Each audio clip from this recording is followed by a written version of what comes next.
अनयेषु च सर्वेषु यथाभागमवस्थिताः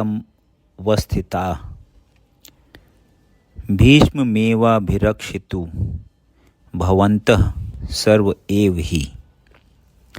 अतएव सैन्य व्यूह में अपने अपने मोर्चों पर खड़े रहकर आप सभी भीष्म पितामह को पूरी सहायता दें।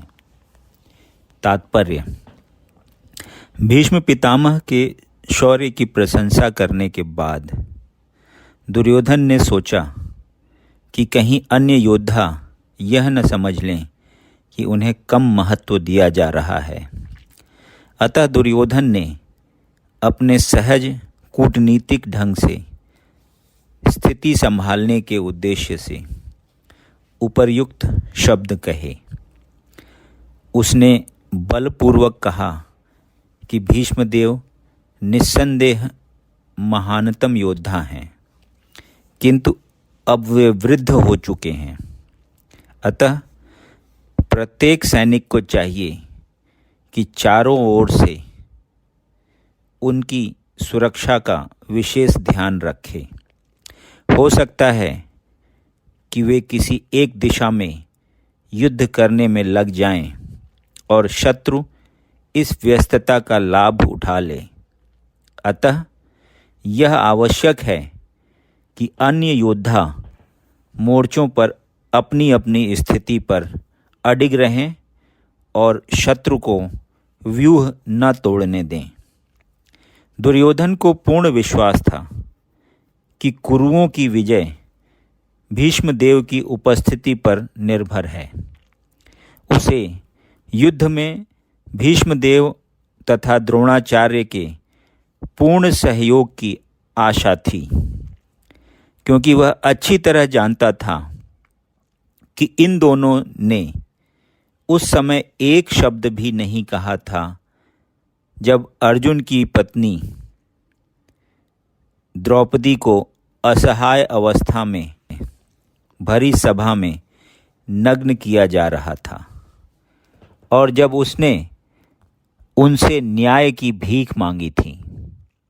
यह जानते हुए भी कि इन दोनों सेनापतियों के मन में पांडवों के लिए स्नेह था, दुर्योधन को आशा थी कि वे इस स्नेह को उसी तरह त्याग देंगे जिस तरह उन्होंने द्युत क्रीड़ा के अवसर पर किया था। तस्य सज्जनयन हर्षम कुरुवृद्धः पितामहः सिंहनादम विनद्योच्चैः शंखम दध्मौ प्रतापवान।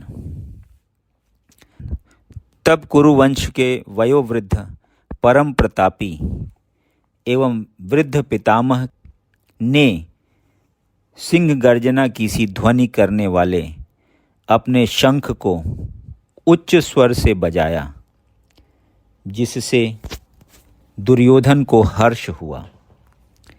तात्पर्य: कुरुवंश के वयोवृद्ध पितामह अपने पौत्र दुर्योधन का मनोभाव जान गए और उसके प्रति अपनी स्वाभाविक दयावश उन्होंने उसे प्रसन्न करने के लिए अत्यंत उच्च स्वर से अपना शंख बजाया, जो उनकी सिंह के समान स्थिति के अनुरूप था। अप्रत्यक्ष रूप से शंख के द्वारा प्रतीकात्मक ढंग से उन्होंने अपने हताश पौत्र दुर्योधन को बता दिया कि उन्हें युद्ध में विजय की आशा नहीं है, क्योंकि दूसरे पक्ष में साक्षात भगवान श्री कृष्ण हैं। फिर भी युद्ध का मार्गदर्शन करना उनका कर्तव्य था और इस संबंध में वे कोई कसर नहीं रखेंगे। ततः शंखाश्च भैर्यश्च पड़वानक गोमुखाः सहसैवाभ्य हन्यन्त स शब्दस्तुमुलो अभवत्। तत्पश्चात शंख, नगाड़े, बिगुल, तुरही तथा सींग सहसा एक साथ बज उठे। वह समवेत स्वर अत्यंत कोलाहलपूर्ण था। ततः श्वेतैर्हयैर्युक्ते महति स्पंदने स्थितः माधवः पांडवश्चैव दिव्यौ शंखौ प्रदध्मतुः। दूसरी ओर से श्वेत घोड़ों द्वारा खींचे जाने वाले विशाल रथ पर आसीन कृष्ण तथा अर्जुन ने अपने अपने दिव्य शंख बजाए। तात्पर्य: